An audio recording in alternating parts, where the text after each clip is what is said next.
अगर आप लोग यूपी टेट की तैयारी कर रहे हैं और उर्दू के स्टूडेंट हैं तो हैदरी स्टडी पॉइंट को ज़रूर सब्सक्राइब कीजिए। यहाँ से आपको यूपी टेट के सिलेबस के अकॉर्डिंग लगातार वीडियोस और पिछले साल के सॉल्व्ड पेपर आसानी से मिल जाएंगे। डिस्क्रिप्शन में लिंक है, उसको विजिट कीजिए, आपके सामने वीडियोस मौजूद हैं। तो दोस्तों, आज की अपनी इस वीडियो में हम लोग सन 2018 यूपी टेट में पूछे गए उर्दू के 30 सवालों को डिस्कस करेंगे, जिससे आप लोगों को ये अंदाज़ा हो जाएगा कि हमें यूपी टेट में कैसे सवालात देखने को मिलेंगे। तो चलिए शुरू करते हैं। आज का हमारा पहला सवाल पूछा ये जा रहा है कि दर्ज झेल में से किसका ताल्लुक फोर्ट विलियम कॉलेज से नहीं है। दोस्तों, फोर्ट विलियम कॉलेज की स्थापना कब हुई और इसके प्रिंसिपल कौन थे, ये सभी बातें भी हमसे पूछी जा सकती है। तो मैं आपको बता दूं कि फोर्ट विलियम कॉलेज की स्थापना सन 1800 ईस्वी में कलकत्ता में हुई। इसके जो प्रिंसिपल थे वो जॉन गिलक्रिस्ट थे। जॉन गिलक्रिस्ट ने क्या किया, जो हिंदुस्तान के अहम और फेमस मुसन्निफीन थे उनको इकट्ठा किया, जैसे मीर अमन को, मीर शेर अली अफसोस को, काजिम अली जवां को, मजहर अली खां विला को, निहाल चंद लाहौरी और मीर बहादुर अली हुसैनी को, और इनको जमा करके उस वक्त की मशहूर और मायानाज किताबों का आसान उर्दू ज़बान में तर्जुमा कराया। इसी ज़िम्न में मीर अमन ने किस्सा चहार दुर्वेश का आसान उर्दू ज़बान में तर्जुमा बागो बहार के नाम से किया, और इसके अलावा मीर शेर अली अफसोस ने शेख सादी की गुलिस्तान सादी का आसान उर्दू ज़बान में तर्जुमा बाग़े उर्दू के नाम से किया। ऐसे ही बहुत सारी किताबें आसान उर्दू ज़बान में तर्जुमा की गई फोर्ट विलियम कॉलेज के ज़ेरे साया। तो फोर्ट विलियम कॉलेज में कौन कौन से मुसन्निफीन थे मैंने आपको बता दिया। उसमें मैंने आपको मजहर अली खां विला का नाम भी बताया, निहाल चंद लाहौरी का नाम भी बताया, बहादुर अली हुसैनी का नाम भी बताया। जबकि जो चौथा वाला ऑप्शन है इंशा अल्लाह खां इंशा, इनका ताल्लुक फोर्ट विलियम कॉलेज से बिल्कुल नहीं है। इनकी एक बहुत ही फेमस और अहम किताब है जो कि अक्सर पूछ ली जाती है, उसका नाम क्या है, रानी केतकी की कहानी। रानी केतकी की कहानी इंशा अल्लाह खां इंशा की किताब है, और यही एक ऐसे मुसन्निफ हैं जिनका ताल्लुक फोर्ट विलियम कॉलेज से नहीं है। तो हमारा चौथा वाला ऑप्शन सही जवाब हो जाएगा। अगला सवाल यह कि मुशब्बहा बे किसे कहते हैं। दोस्तों, जो मुशब्बहा बे है वो जुज़ है किसका, सनत तस्बीह का। सनत तस्बीह क्या होती है, सनत से रिलेटेड मैंने 3 वीडियोस अपने इसी चैनल पे अपलोड कर दी हैं। अगर आप लोगों ने उन वीडियोस को नहीं देखा है तो आप लोग प्लेलिस्ट में जाइए, यूपी टेट उर्दू के नाम से प्लेलिस्ट होगी, उसमें आप लोग Urdu figures of speech search करिए, उसमें सभी अहम सनतें आपको मिल जाएंगी और यूपी टेट में पूछे गए पिछले साल सनत से रिलेटेड सवालात भी मिल जाएंगे। तो अगर आप लोगों ने वो वीडियो देखी होगी तो आप लोगों को पता होगा कि जो सनत तशबीह होता है उसमें किसी एक चीज़ का दूसरी चीज़ से कंपैरिजन किया जाता है। जैसे कहा जाता है कि नाजुकी उसके लब की क्या कहिए, पंखुड़ी एक गुलाब की सी है, यानी कि होठों की तुलना गुलाब की पंखुड़ी से की जा रही थी। तो ऐसे ही जो सनत तस्बीह होता है उसके कई जुज़ होते हैं, जिसमें से एक जुज़ है मुशब्बहा बे। आपसे यही पूछा जा रहा है कि मुशब्बहा बे किसे कहते हैं। तो दोस्तों, जिस चीज़ से तशबीह दी जाती है ना उसी को कहते हैं मुशब्बहा बे। जैसे मैं आपको कहूँ दुआ चाँद की तरह खूबसूरत है, तो यहाँ पे आप देख सकते हैं जो दुआ है उसकी तुलना की जा रही है किससे, चाँद से। तो यहाँ पे जो चाँद है इसी से तशबीह दी जा रही है ना, तो ये जो चाँद होगा आपका मुशब्बहा बे हो जाएगा। उम्मीद करता हूँ समझ में आ गया होगा मुशब्बहा बे किसे कहते हैं। जिस चीज़ से तशबीह दी जाती है उसी को मुशब्बहा बे कहते हैं। अगला सवाल है कि रात और रेल किस शायर की नज़्म है। तो दोस्तों, रात और रेल जो नज़्म है वो मजाज लखनवी की है। अगला सवाल यह है कि अवामी शायर की हैसियत से कौन सा शायर मशहूर है।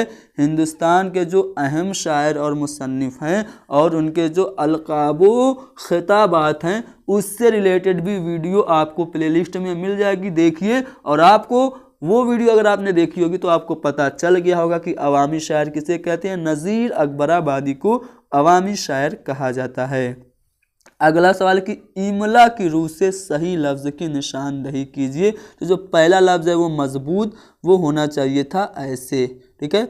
मजबूत अगर ऐसे होता तो ये सही होता, तामील अगर ऐसे होता तो ये सही होता, और अगर गलत जो लिखा है वो बिल्कुल गलत लिखा है। गलत कैसे होना चाहिए था? गलत ऐसे होना चाहिए था, यानी कि जो गलत है वो गलत लिखा है और ये वाला जो गलत है वो सही लिखा है। और यहाँ पे जो शफकत चौथा वाला ऑप्शन है ये बिल्कुल सही है। तो अब इमला के रूह से कौन सा लफ्ज़ सही हो गया? शफकत सही हो गया, यानी कि छोटों से मोहब्बत करने को ही शफकत कहते हैं। अगला सवाल है कि इसमें जमा की निशानदही कीजिए। दोस्तों इसमें जमा क्या होता है? अंग्रेजी में आपको बताऊं तो आप लोग पा जाएंगे, इसको हम लोग कहते हैं कलेक्टिव नाउन, ठीक है। तो इसमें जमा क्या अशजार है? जी नहीं दोस्तों, ये शजर की जमा ज़रूर है लेकिन इसमें जमा नहीं है। क्या अहकाम है? नहीं, ये हुक्म की जमा है लेकिन इसमें जमा नहीं है।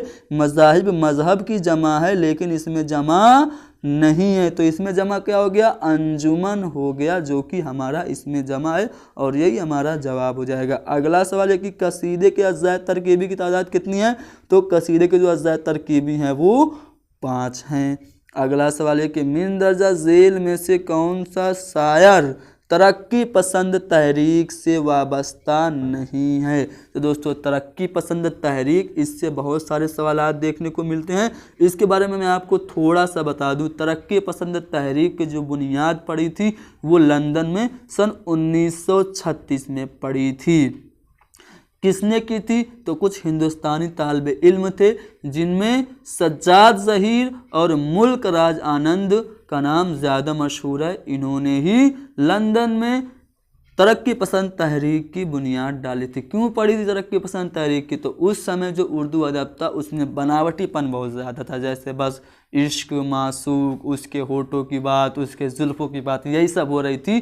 तो इसलिए इसको दूर करने के लिए सज्जाद ज़हीर और मुल्क राज आनंद ने तरक्की पसंद तहरीक की बुनियाद डाली और उन्होंने अपना जो नारा रखा वो क्या रखा? अदब बराए ज़िंदगी, यानी कि हकीकत पे मबनी चीज़ों पे इन्होंने ज़्यादा बल दिया। और अंजुमन तरक्की पसंद तहरीक की जो पहली कॉन्फ्रेंस हुई थी वो 1936 में लखनऊ में हुई थी। इसकी जो सदारत की थी वो किसने की थी? मुंशी प्रेमचंद ने की थी। तो यहाँ पे आपको पूछा जा रहा है किसका ताल्लुक तरक्की पसंद तहरीक से नहीं है? तो साहिर लुधियानवी, इनका ताल्लुक तरक्की पसंद तहरीक से है।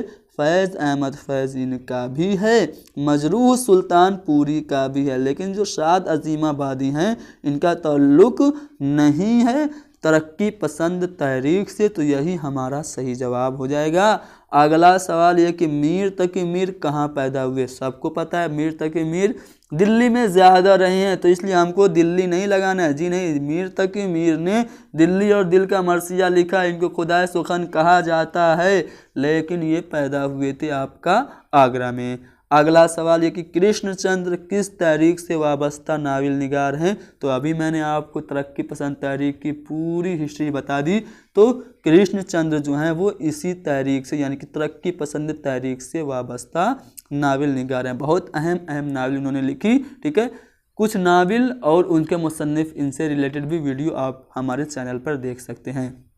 अगला जो है वह है एक पैसेज पे मबनी 2 सवालात होंगे, उनको हमें हल करना है। पैसेज में कहा जा रहा है कि उसने कहा, हुजूर मैं एक आदमी हूँ, नस्ल के लिहाज से तैमूरी मुगल हूँ, पेशे के लिहाज से ताज होटल का खानसामा हूँ, उम्र के लिहाज से बूढ़ा हूँ, बड़ा लिखा हुआ है, हो सकता है बूढ़ा ही लिखा हो, तबीयत के एतबार से कभी बच्चा होता हूँ कभी जवान, अखलाकी हैसियत से मेरी एक कामिल इंसान की है और झूठ नहीं बोलता, चोरी नहीं करता, जुल्म और बेरहमी से बचता हूँ, खिदमत खल्क को अपनी ज़िंदगी का मकसद मानता हूँ, अगरचा गधा हूँ लेकिन दिल के तख्त पर शहनशाह हूँ।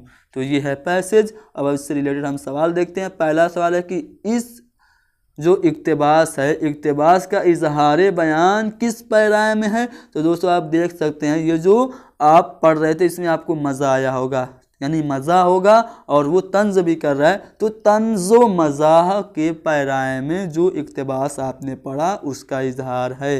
अगला सवाल है कि इक्तबास का उन्वान क्या है। जो खानसमा शहजादा होता है वही न कहता है कि खानसमा हूँ, वही ना अपने बारे में बात करता है, तो इसका जो ताल्लुक़ होगा वो किससे होगा, खानसमा शहजादा, यानी कि इस इक्तबास का हम लोग टाइटल बना सकते हैं खानसमा शहजादा। अगला सवाल देखते हैं, किसका ताल्लुक़ तरक्की पसंद तहरीक से नहीं है। एक और सवाल तरक्की पसंद तहरीक से, मैंने आपको इसके बारे में पहले ही बता दिया। सज्जाद ज़हीर और मुल्क राज आनंद ने इसकी स्थापना लंदन में की थी, यानी ये दोनों तो हो गए तरक्की पसंद तहरीक से मुताल्लिक शायर, जबकि जो ज्योति घोष हैं इनका ताल्लुक़ भी तरक्की पसंद तहरीक से है। रशीद अहमद सिद्दीकी का ताल्लुक़ तरक्की पसंद तहरीक से नहीं है। रशीद अहमद सिद्दीकी का एक लक़ब है मुसव्विरे गम, ये आप याद रखिएगा, एक लक़ब हर साल पूछा जाता है। तो मुसव्विरे गम रशीद अहमद सिद्दीकी को कहते हैं और इनका ताल्लुक़ तरक्की पसंद तहरीक से नहीं है। अगला सवाल यह कि अलीगढ़ तहरीक के बानी कौन है। सर सैयद अहमद खां को अलीगढ़ तहरीक का बानी माना जाता है। इन्होंने 1875 ईस्वी में अलीगढ़ में एक यूनिवर्सिटी बनाई जिसका नाम मुहम्मदन एंग्लो ओरिएंटल कॉलेज रखा, और 1920 में इस यूनिवर्सिटी का नाम बदला गया और अलीगढ़ मुस्लिम यूनिवर्सिटी के नाम से आज भी मौजूद है। सर सैयद अहमद खान ने बहुत सारी अहम किताबें लिखी, आसारुस सनादीद, ज़िला बिजनौर, असबाब बगावत हिंद, ये इनकी कुछ अहम किताबें हैं। तो अलीगढ़ तहरीक के जो बानी हैं वो सर सैयद अहमद खां ही हैं। अगला सवाल कि हर्फ फीमाइया किसे कहते हैं। तो हर्फ फीमाइया, हर्फ फजाइया ऐसे हरूफ को कहते हैं जिसमें हैरत, खुशी, जज्बा का इजहार हो। तो इसमें जो हर्फ फीमाइया होता है उसमें एक्सक्लेमेटरी साइन लगा हुआ होता है। तो अब आप देख सकते हैं किसमें एक्सक्लेमेटरी साइन लगा हुआ है, चौथे वाले ऑप्शन में सुबहान अल्लाह। मान लीजिए आपको कोई अच्छी चीज़ नसीब हो गई तो आप कहते हैं सुबहान अल्लाह खुश होके, तो सुबहान अल्लाह जो है वो हर्फ फीमाइया है। अगला सवाल कि शुआए उम्मीद किसकी नज़्म है। तो दोस्तों अल्लामा इकबाल की शायर मशरिक़ इनको कहा जाता है। अल्लामा इकबाल की नज़्म है शुआए उम्मीद। इसके अलावा लेनिन खुदा के हुजूर में, हिमालय भी इनकी कुछ अहम नज़्में हैं। बागे दरा और बाले जिब्रील, ज़रब कलीम इनकी नज़्मों का मजमुआ है। अगला सवाल कि खल्क के मानी क्या है। दोस्तों खल्क के मानी होता है दुनिया के लोग, जो हम लोग हैं वो खल्क ही तो हैं, मखलूक हैं। अगला सवाल है कि वह नज़्म जिसमें अल्लाह ताला की तारीफ़ बयान की जाए उसे क्या कहते हैं। तो दोस्तों वो नज़्म जिसमें अल्लाह ताला की तारीफ़ बयान की जाए उसको हम लोग कहते हैं हम्द। जिस नज़्म में हुजूर मुस्तफ़ा हज़रत मोहम्मद मुस्तफ़ा सल्लल्लाहु अलैहि वसल्लम की तारीफ़ बयान की जाए उसको हम लोग कहते हैं नात। मनकबत जिसमें इमाम और औलिया ने खुदा की तारीफ़ की जाती है उनको कहते हैं मनकबत। और कसीदा भी जिसमें किसी एक की तारीफ़ की जाए, किसी इमाम लोग की तारीफ़ की जाए या फिर किसी बड़े लोग की तारीफ़ की जाए उसको कसीदा कहते हैं। तो उम्मीद करता हूँ कि सभी चीज़ें आपने समझ ली होगी। तारीफ़ उस खुदा की जिसने जहाँ बनाया, दुनिया बनाई, ये आसमां बनाया।